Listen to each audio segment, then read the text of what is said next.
Hello and welcome to all on my YouTube channel learning with me. So आज की इस video में हम लोग डिस्कस करेंगे एचपी टेट आर्ट्स 2014 के क्वेश्चन पेपर को। इससे पहले मैं 2019, 2016, 2020 के क्वेश्चन पेपर को डिस्कस कर चुकी हूँ। लिंक मैं आपको डिस्क्रिप्शन बॉक्स में दे दूँगी, तो आप वहाँ से चेकआउट कर सकते हैं। इसके साथ ही एक इन्फॉर्मेशन भी है कि कल का जो है वो लाइव सेशन नहीं हो पाएगा, तो इसीलिए जो भी आपके डाउट्स हैं रिगार्डिंग आपके साइकोलॉजी के, तो आप मुझे मेल कर सकते हैं या फिर मेरे इंस्टाग्राम हैंडल पे आप मुझे मैसेज कर सकते हैं। ठीक है, तो वीडियो को स्टार्ट करते हैं। स्टार्ट करने से पहले अगर आप मेरे चैनल पे पहली बार है, वीडियो पहली बार देख रहे हैं, वीडियो अच्छी लगने पे प्लीज़ वीडियो को लाइक कीजिएगा, शेयर कीजिएगा एंड सब्सक्राइब कीजिएगा मेरे चैनल को। सो विदाउट टाइम वेस्ट किए स्टार्ट करते हैं आज की इस वीडियो को। पहली मनोविज्ञान प्रयोगशाला की स्थापना किसने की थी? William Wundt, 1879, Leipzig University of Germany. ठीक है, एक बच्चे को गुलाब का कांटा चुभ गया जिससे उसे काफ़ी चोट पहुंची। आगे चलकर वो लाल पोशाक या किसी लाल रंग की चीज़ को देखकर डरने लगा या लगी। उसका उदाहरण है, ये है आपका उद्दीपक सामान्यकरण का उदाहरण। ठीक है, वह बच्चा जिसकी मानसिक आयु उनकी कालानुक्रम आयु से कम होती है वो बच्चे कहलाते हैं। तो देखिए, जिसकी मेंटल एज जो है वो आपकी क्रोनोलॉजिकल एज से कम होती है, वो जो बच्चे हैं वो कहलाते हैं आपके पिछड़े बालक। ठीक है, तो इसमें से कोई भी नहीं होगा। शैक्षिक मनोविज्ञान क्या नहीं है? तो वो कब आदर्श मूलक विज्ञान जो है वो नहीं है। ठीक है, बच्चे अपने वातावरण के साथ संबंध बनाते हुए अपनी समझ का विकास कर लेते हैं। किसने कहा था? यह कहा था आपका पियाजे ने। एक विद्यार्थी कहता है कि मुझे एक महान गणितज्ञ बनने के लिए समस्या निराकरण कौशल पर प्रभुत्व प्राप्त करना चाहिए और उसकी प्राप्ति के लिए कठिन परिश्रम कर रहा हूँ। इस विद्यार्थी में डैश है। तो देखिए, एक होता है आंतरिक प्रेरणा, दूसरा होता है बाह्यिक प्रेरणा। आंतरिक प्रेरणा होता है जब आप किसी काम को करने के लिए अंदर से मोटिवेटेड होते हैं, मतलब आपको किसी भी प्रकार का लालच नहीं होता, आप उस काम को करने के लिए इंटरनली जो है वो मतलब मोटिवेटेड होते हो। बाह्य प्रेरणा होती है जब आपको किसी काम को करने के लिए कुछ प्राइज मिल रहा होता है या कुछ मिल रहा होता है, तो वो होती है आपकी बाह्य प्रेरणा। तो देखिए, इस वाली सिचुएशन में बच्चा जो है वो आंतरिक रूप से ही प्रेरित है, तो इसका आंसर आएगा आंतरिक प्रेरणा। नेक्स्ट क्वेश्चन है, एक छात्र गणित के प्रश्न हल करने में बहुत परिश्रम कर रहा है। उसके पिता ने उसे अच्छे अंक लाने पर मोटरसाइकिल देने का वादा किया है। इसका अर्थ है कि वो बाह्य रूप से प्रेरित है, क्योंकि उसके पापा ने उसे कहा है कि वो उसे मोटरसाइकिल लाकर देंगे अगर वो अच्छे मार्क्स लेकर आएगा। तो ठीक है, निम्न में से कौन से शब्द ना पहचान पाना किस प्रकार का अधिगम है? तो शब्दों को ना पहचान पाना वो है आपका डिसलेक्सिया। डिस्ग्राफिया होता है जब आपकी राइटिंग में जो है वो आपकी प्रॉब्लम होती है, मतलब आप वर्ड्स को अच्छे से नहीं लिख पाते हो, लाइक अगर इस तरीके से लिखते हो, या फिर आप जो वर्ड लेटर होते हैं उनके बीच में स्पेस नहीं देते हो, तो वो होता है आपका डिस्ग्राफिया। डिसकैलकुलिया होता है आपको कैलकुलेशंस के कंसेप्ट, लाइक टाइम, कई बार ऐसा होता है कि टाइम के कंसेप्ट आपको अच्छे से क्लियर नहीं होगी, टिग्नोमेट्री के कंसेप्ट आपको अच्छी तरीके से क्लियर नहीं हो पा रहे होंगे, तो होता है डिसकैलकुलिया जब आपको कैलकुलेशन में प्रॉब्लम होती है। ठीक है, बुद्धि लब्धि सामान्य सीमा क्या होती है? तो वो होती है आपकी 90 से 110 के बीच। फ्राइड के अनुसार आक्रामक व्यवहार का संबंध निम्न में से किससे होता है? तो अग्रेसिव बिहेवियर का जो आपका संबंध, देखिए तो ये क्वेश्चन जो है वो दो प्रकार से पूछा जाता है। एक पूछा जाता है कारण क्या होता है, दूसरा पूछा जाता है व्यवहार संबंध किससे है। ठीक है, तो आक्रामक व्यवहार का जो आपका कारण होता है वो फ्रस्ट्रेशन होता है, और अगर संबंध पूछा जाए तो वो है मृत्यु मूल प्रवृत्ति से, जैसे कि आपके सिगमंड फ्रूड ने थैनाटोस कहा था। लाइफ इंस्टिंक्ट को उन्होंने इरोज कहा था और डेथ इंस्टिंक्ट को उन्होंने थैनाटोस कहा था। ठीक है, खेल विधि के प्रतिपादक किसे कहा जाता है? तो वो है आपके फोरबेल। मूल्यांकन में सम्मिलित होता है, तो दोनों ही, एक केवल गुणात्मक अंकन भी होता है और मात्रात्मक अंकन भी होता है। विशेष आवश्यकता वाले बच्चों को शिक्षा दी जानी चाहिए सामान्य बच्चों के साथ। एक अच्छा शिक्षक संकेंद्रित होता है सभी गुणों पे। साथी समूह से आप क्या समझते हैं? ए और बी दोनों ही आएंगे। सीईसी क्या है? तो ये है आपका कंटिन्यूस कम्प्रिहेंसिव इवैल्यूएशन, सतत एवं व्यापक मूल्यांकन। ठीक है, बुद्धि गुणांक का प्रत्यय सर्वप्रथम किसने दिया था? मेंटल क्वेश्चन की बात हो रही है, तो वो आपका दिया था विलियम स्टर्न ने। नेक्स्ट है, एक नवयुवक को पुलिस अफसर नहीं बनाया गया क्योंकि उसकी लंबाई निर्धारित लंबाई से कम थी। इन निम्न में से कौन सी विधि का प्रयोग हुआ है? तो वो आपका हुआ निष्कर्ष संबंधित संदर्भित मूल्यांकन। ठीक है, निष्कर्ष संदर्भित मूल्यांकन। निदानात्मक मूल्यांकन होता है जब आप किसी चीज को डायग्नोसिस करते हो, लाइक उसकी जो प्रॉब्लम है उसको आप फाइंड आउट कर रहे हो। एक बच्चा है, उसे मतलब प्रॉब्लम है लिखने में है, जब आप उसकी डायग्नोसिस करके उस प्रॉब्लम को फाइंड आउट करो तो निदानात्मक मूल्यांकन होता है। मानक संदर्भित मूल्यांकन जब उसको आप जो है वो मार्क्स देते हो, तो यहाँ पर जो वो निष्कर्ष निकाला जा रहा है, लाइक उसे जो हाइट है उसके बेसिस पे उसे जो डिस्क्वालीफाई किया जा रहा है, तो वो आपका निष्कर्ष संबंधित मूल्यांकन आएगा। निम्न में से कौन सा एक प्रयोगात्मक विधि का आवश्यक अवयव है? तो वो है आपकी प्रयोग वस्तुओं का मिलान। निम्न में से कौन केंद्रीय प्रवृत्ति की माप से संबंधित नहीं है? तो वो है आपका मानक विचलन। ठीक है, नेक्स्ट है निम्न में से कौन सा विचलनशीलता की माप से संबंधित है? तो दोनों ए और बी दोनों ही। ईद ईगो और सुपर ईगो संबंधित है व्यक्तित्व से। ठीक है, प्रत्यक्षीकरण प्रत्यय को दिया है, मतलब परसेप्शन दिया था आपके वर्धिमन ने। संज्ञानात्मक विकास से संबंधित है, दोनों ही जो जीन पियाजे और ब्रूनर दोनों ही आपके संज्ञानात्मक विकास से संबंधित है। संयोजन का संबंध होता है सामाजिक विकास से। शाश्ववस्था को सीखने का आदर्श काल किसने कहा है? तो वो आपका कहा है वैलेंटाइन ने। ठीक है, प्रत्यक्षण के गसॉल्ट सिद्धांत के अनुसार निम्नांकित में से कौन सा कथन असत्य है? तो वो है आपका प्रत्यक्षीकरण जो है वो संगठन का स्वरूप अर्जित होता है। ठीक है, एक बालक की शैक्षिक उपलब्धि 70 से कम है, उस बालक को कहा जाएगा, तो मतलब अगर उसकी सामान्य देखिए जो आपका जनरल इंटेलिजेंस होता है उसका IQ जो है वो इसके बीच में लाई करता है 90 से 110 के बीच में, तो मतलब उसका IQ कम है तो उसे कहा जाएगा आपका पिछड़ा बालक। ठीक है, नेक्स्ट क्वेश्चन है, शिक्षार्थी फैशन शो को देखकर मॉडल्स का अनुकरण करने की कोशिश करते हैं, इस प्रकार के अनुकरण को कहा जाता है सामाजिक अधिगम। ठीक है, पियाजे के अनुसार निम्नांकित में से कौन सा संकेत का उदाहरण है? तो एक शिशु को अपने पालतू जानवर को कुत्ता कहकर पुकारना जो है वो आपका किसका उदाहरण है? वो आपका उदाहरण है संकेत का। ठीक है, अब नेक्स्ट हम इंग्लिश को डिस्कस करते हैं। A letter which can not be claimed by anybody, तो वो है आपका dead letter. A remedy for all elements, ठीक है, वो है आपकी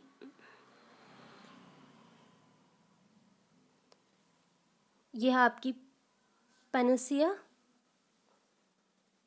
नेक्स्ट है विदाउट एनी सेकेंड ओपिनियन, तो वो होगा आपका option B. Speed without previous preparations, speech without previous preparations मतलब जब हम वो होता है एक्सटेम्पर। ठीक है, नेक्स्ट है we study we have been studying English for 5 year, तो ऑप्शन डी। नेक्स्ट है आई नो,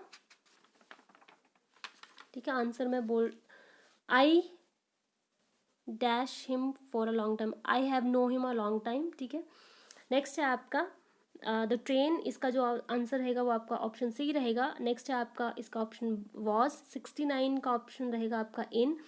70 का आंसर रहेगा आपके पास ऑफ। 71 का आंसर रहेगा आपके पास 71 का ऑप्शन आंसर जो है वो आपका ऑफ रहेगा अगेन। 72 का जो आंसर रहेगा वो आपका लिटिल रहेगा। 73 का जो आंसर रहेगा वो आपके पास रहेगा ऑप्शन डी। 74 का आंसर रहेगा ऑप्शन सी। 75 का जो आंसर रहेगा आपके पास वो रहेगा आपका शेल। 76 का आंसर रहेगा आउट। 77 का आंसर रहेगा वुड। 78 का आंसर रहेगा आपके पास नीड नॉट। और 79 का जो आंसर है वो रहेगा आपके पास बी। 80 का आंसर जो है वो आपके पास रहेगा बी अगेन। 81 का आंसर जो है वो आपका सी। 82 का आंसर जो है वो आपके पास सी अगेन। 83 का आंसर जो है वो आपके पास रहेगा ए। 84 का आंसर जो है वो आपके पास ए। 85 का आंसर जो आपके पास सी। 86 का आंसर रहेगा आपके पास डी। 87 का आंसर रहेगा आपके पास सी। 88 का आंसर रहेगा आपके पास ए। और 89 का आंसर जो है आपके पास रहेगा डी अगेन। एंड 90 का आंसर जो है आपका रहेगा डी। ठीक है, 81 चंद्रमा पृथ्वी का चक्कर लगाने में कितने दिन पूरे करता है? तो 27। 92 का रहेगा आपका ए। 93 भारत और पाकिस्तान के बीच कौन सी रेखा को क्या कहते हैं? तो वो है आपकी रेड क्लिफ रेखा। शैलों की पर्वत में दबे मृत पौधों और जंतु के अवशेषों को कहा जाता है, तो वो आपका जीवाश्म। ठीक है, किस ग्रह को पृथ्वी के जुड़वा ग्रह के नाम से जाना जाता है? तो वो आपका आता है शुक्र ग्रह। गर्मियों में क्रिसमस पर्व कहाँ मनाया जाता है? तो वो मनाया जाता है आपका ऑस्ट्रेलिया में। नीला ग्रह किसे कहा जाता है? वो आपका है पृथ्वी। ठीक है, उसके बाद है कौन सी पर्वत श्रृंखला एशिया और यूरोप को अलग करती है? वो है आपकी यूक्राल। भारत में मैंगनीज का सबसे बड़ा भंडार कहाँ पर है? तो वो है आपका उड़ीसा में। भोपाल गैस त्रासदी कब हुई थी? तो भोपाल गैस त्रासदी जो है वो आपकी हुई थी 3 दिसंबर 1984 को, ठीक है। नेक्स्ट क्वेश्चन है, अशोक ने बुद्ध धर्म के प्रचार के लिए किसे श्रीलंका भेजा था? तो वो भेजा था संघमित्रा और महेंद्र को। उसके बाद है, भारत सरकार और सिक्कों पर अंकित शेर का चिन्ह कहाँ से लिया गया है? तो वो लिखा सारनाथ के स्तंभ से। ह्यांगत्सोंग ने कौन सी पुस्तक लिखी है? वो लिखी है CUK। गुप्त साम्राज्य में प्रांतों को किस नाम से जाना जाता था? तो वो जाना जाता है भुक्ति। वैदिक काल में सिक्कों को क्या कहा जाता था? तो वैदिक काल में सिक्कों को कहा जाता था मिस्क, ठीक है। दक्षिण भारत में शैव मत को लोकप्रिय बनाने वाले थे, तो वो थे आपके नयनार, ठीक है। किताब उल हिंद किसने लिखी थी? किताब उल हिंद जो है वो आपकी लिखी थी अल बिरूनी ने। गांधी जी के राजनीतिक गुरु कौन थे? तो गांधी जी के राजनीतिक गुरु थे गोपाल कृष्ण गोखले। स्वतंत्र पाकिस्तान का प्रस्ताव कब आया? तो स्वतंत्र पाकिस्तान का प्रस्ताव आया था 23 मार्च 1940 को। हिंदू और मुसलमान एक सुंदर बधू की दो आंखें, ये शब्द किसने कहे थे? तो ये शब्द कहे थे सर सैयद अहमद खान ने। विधवा पुनर्विवाह के पक्ष में किसने आंदोलन किया था? पक्ष की बात हो रही तो ईश्वर चंद्र विद्यासागर ने। कृष्णा सागर बांध किस राज्य में है? तो वो है आपका कर्नाटका। नेक्स्ट क्वेश्चन देखते हैं, अंतर्राष्ट्रीय महिला दिवस कब मनाया जाता है? अंतर्राष्ट्रीय महिला दिवस जो है वो आपका मनाया जाता है 8 मार्च को। भारतीय संविधान में कितने अनुच्छेद कितनी अनुसूचियां हैं? तो 395 अनुच्छेद और 12 सूचियां हैं। किस संविधान संशोधन द्वारा संपत्ति के अधिकार को मौलिक अधिकारों की सूची से निकाला गया है? तो वो था आपका 44वां संशोधन, ठीक है। पंचायतों में महिलाओं के लिए 1/3 आरक्षण की व्यवस्था किस संविधान संशोधन में की गई है? तो वो की है 73, ठीक है। बिजली घर की समस्या को हल करने के लिए गुजरात, आंध्र प्रदेश और महाराष्ट्र में कौन सी संयुक्त परियोजना चलाई गई है? वो है आपकी सरदार सरोवर परियोजना। चतुर्थ विश्व किन देशों का समूह है? तो वो है आपका तेल उत्पादक देश, ठीक है। कमेंट करके बताना है कौन से हैं। तो वो आपके तेल उत्पादक देश। संयुक्त राष्ट्र संघ के अंतर्राष्ट्रीय न्यायालय का स्थायी कार्यालय कहाँ स्थित है? वो है हेग, ठीक है। नेक्स्ट क्वेश्चन है, गुटनिरपेक्ष आंदोलन का सबसे पहला शिखर सम्मेलन कहाँ हुआ था? तो वो हुआ था आपका युगोस्लाविया में। सिंधु घाटी की सभ्यता का मुख्य लक्षण था, तो वो था आपका नगर योजना। विशिष्टाद्वैत के सिद्धांत का प्रतिपादित किया था, तो वो किया था आपका रामानुज ने। चोल साम्राज्य में मंदिर को उपहार में दी गई भूमि क्या कहलाती है? तो वो है आपका आंसर C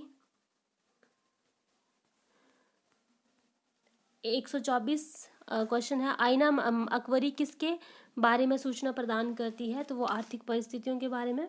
पित्रा दूत क्या है? इसका आंसर रहेगा ऑप्शन D। कौन से शासकों ने सिल्क मार्ग पर नियंत्रण था? तो वो थे आपके कुषाण। फहान भारत किस शासनकाल में आया? तो फहान आया था आपका चंद्रगुप्त के। भारत में प्रथम अखबार कौन सी प्रकाशित हुई थी? तो वो थी आपकी बंगाल गजट, ठीक है। स्पिंग जेनी का आविष्कार कब हुआ था? वो 1764 ईस्वी में। और इसका जो करेक्ट आंसर रहेगा वो रहेगा ऑप्शन C। सबसे पहले स्वराज की मांग किसने की थी? वो की थी आपकी दादा भाई नौरोजी ने, ठीक है। गांधी जी ने 1919 में किस विद्रोह में सत्याग्रह शुरू किया था? वो किया था रॉलेट एक्ट के बनने में। सूर्य से दूरी के अनुसार निम्न में से कौन से ग्रह जो है वो आपके मंगल और यूरेनस के बीच आते हैं? तो वो आते हैं आपके बृहस्पति और शनि। निम्न में से क्या वर्षण का रूप नहीं है? तो वो आपकी धुंध जो है वो वर्षण का रूप नहीं है। नेक्स्ट क्वेश्चन है, इसका जो आंसर रहेगा वो होगा ऑप्शन C। विश्व का सबसे बड़ा मरुस्थल कौन सा है? सहारा मरुस्थल। निम्नलिखित में कौन सी चट्टान संगमरमर परिवर्तित होती है? तो वो होती है आपकी चूना पत्थर। भारत का क्षेत्रफल लगभग कितना है? तो भारत का क्षेत्रफल जो है वो 32 लाख के लगभग है।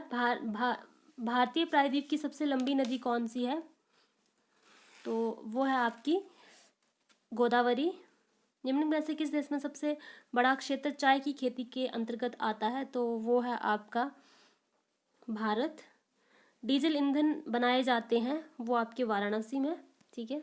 नेक्स्ट क्वेश्चन है, बांदीपुर राष्ट्रीय उद्यान कहाँ स्थित है? बांदीपुर है आपका कर्नाटक में। पीली क्रांति किस उत्पादन से संबंधित है? दाल उत्पादन से। भारतीय संविधान सभा की प्रथम बैठक की अध्यक्षता किसने की थी? तो वो की थी आपकी सच्चिदानंद सिन्हा ने। कैबिनेट मिशन भारत आया उसके अध्यक्ष थे, वो थे आपके लॉर्ड पैथिक लॉरेंस। अस्पृश्यता इनमें से किसके अंतर्गत आपराधिक प्रथा है? तो वो है आपकी अनुच्छेद 17 के। राज्यसभा में सदस्य होते हैं 250। नगर निगम और पंचायत के चुनाव करवाता है, तो वो आपका करवाता है राज्य निर्वाचन आयोग।